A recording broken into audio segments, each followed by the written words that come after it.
I want us to use this filming in a way that goes beyond the classroom and takes my message and your message and delivers it to hundreds of thousands of people.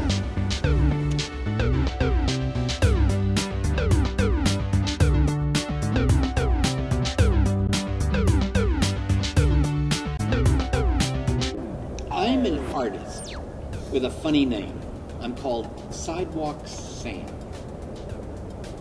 I love the name because it's a plonky, down-home, silly name. I have another name, Robert Guillemin. You say a name like that, if you sign it on a painting, painting's worth $5 more right away just because it speaks of a tradition of nobility and insightful knowledge. In the late 60s, I felt it was possible to dumb art down and have it do a simple job of going forward like Johnny Appleseed or Charlie Chaplin's little character and stumble out into the crossroads of America and be a friend to humans. And that's why I did this, to rediscover the basic message of the arts, which was to communicate goodness to everyone.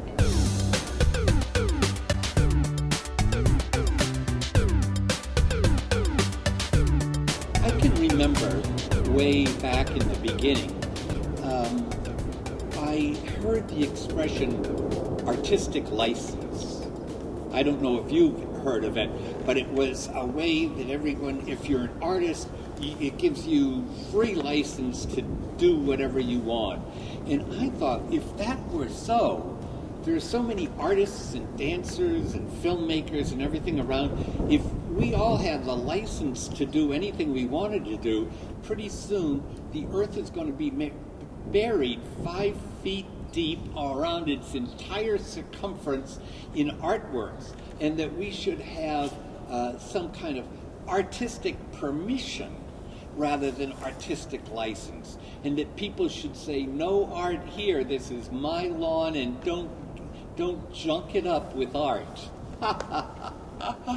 And I would love to see us get permission from people to do art rather than treat ourselves so in such a advantageous way and tell people, step aside, you peons, I'm an artist and I'm going to create right over you.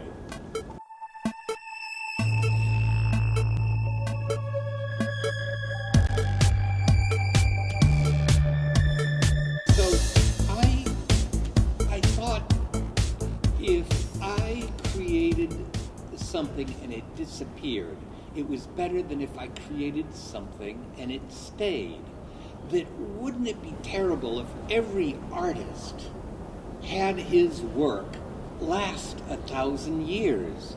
Why do we artists think that we're doing something so important that it should taint the thoughts of society for any length of time?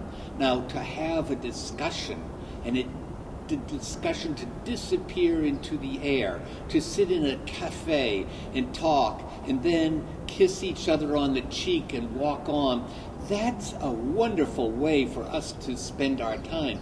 But if every word that we say has to be registered and has to find some kind of bureaucratic institution to keep it, all of a sudden we're doing I think, a disservice.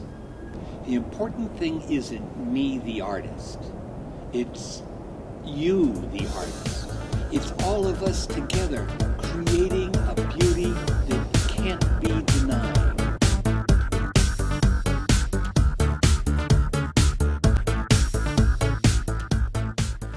Art of the 20th century really made fun of the audience. It said if you asked the normal creator's attitude at the beginning of the 20th century, they'd say, oh, people, they don't know anything, they don't have good taste, we can't listen to them, we can't even ask them to like what we're doing, they don't understand, people don't know. And so it was concentrating on the artist.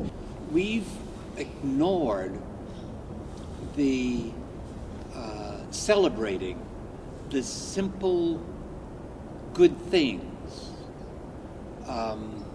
that make us all one together. And that's what the arts have got to start doing. They've got to lead the people out of the darkness and into the promised land, into a real full sense of their own glory and their own worth. You know, for once, if an artist crouches down on the ground at the feet of people in this kind of groveling position, bowing down at their feet, making, I feel, myself lesser than they are, honoring them, bowing down to them, instead of towering above them, talking about me, the very positioning, instead of having a teacher above on a pedestal lecturing to those that don't know, I think the attitude of being a supplicant, bowing down and having the people loom large around, was a very correct way to establish a first relationship with the audience. And I think that's an important thing.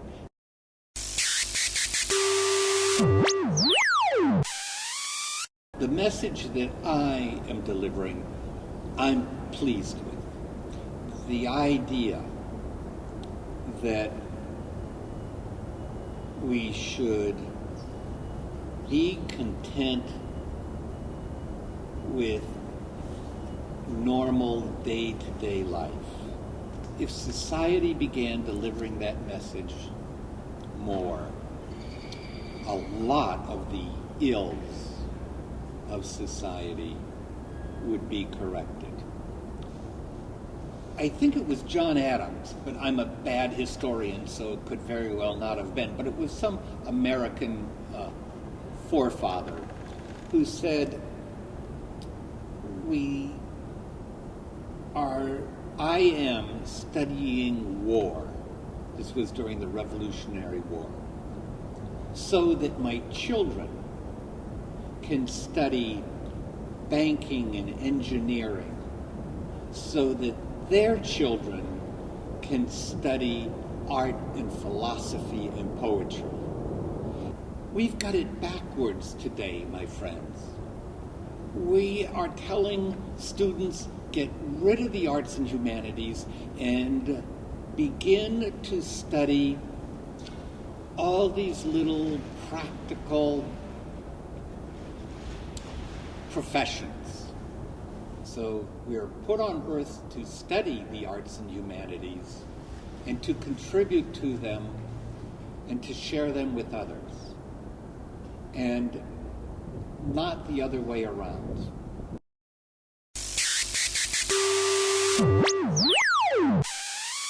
I'm beginning something called a Newton Art Walk in the town of Newton. We're having students come out, and on weekends they'll begin to do drawings on the sidewalk all throughout the city. This isn't work by me. This is work maybe 30 times larger than me.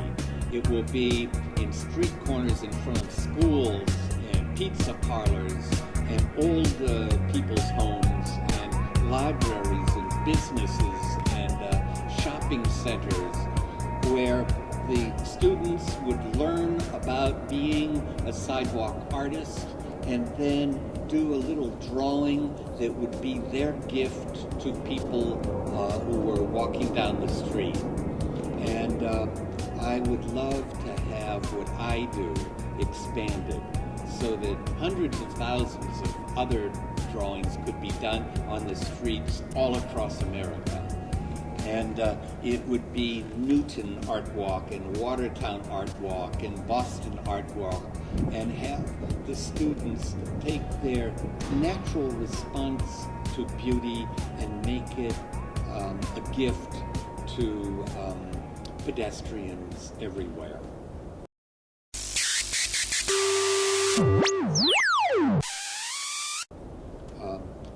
I'm also trying to do something called Swarm. That's a celebration of the arts, where in the spring, all the artists and dancers and musicians and actors come out of their cold, dark studios into the open square, the agora. Well, if we did this, we artists wouldn't be dependent upon the old ways to earn money that we're all so desperate for. Every artist, every painter I know is looking for an art gallery. Every art gallery has 500 or 1,000 artists appeal to them every year, saying, represent me, represent me. And the art galleries are already representing so many artists, and they aren't selling that well. So we've got to find ways that art can be placed on walls and on buses and on bridges and on sidewalks, and spill out into daily life in places where the arts never were, and have us find new payment for making daily life richer.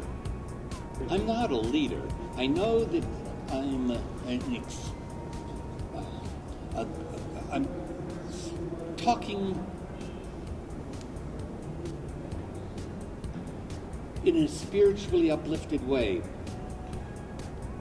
but I don't see myself as a message giver. I see myself as a message haver, that I've been blessed through the mundane experience of drawing on the sidewalk with special insights into humanity. And it was given to me generously. It wasn't because I did something special, but I did something unusual that allowed me to have a special insight. And so I say what that insight is. But I don't see myself as a leader, and I don't want to be a leader. I would like all the people around me on the sidewalk to be leaders. I would like to follow them. I would like all of us to stand up and march into the future together with our arms around each other's shoulders, singing about our joint potential.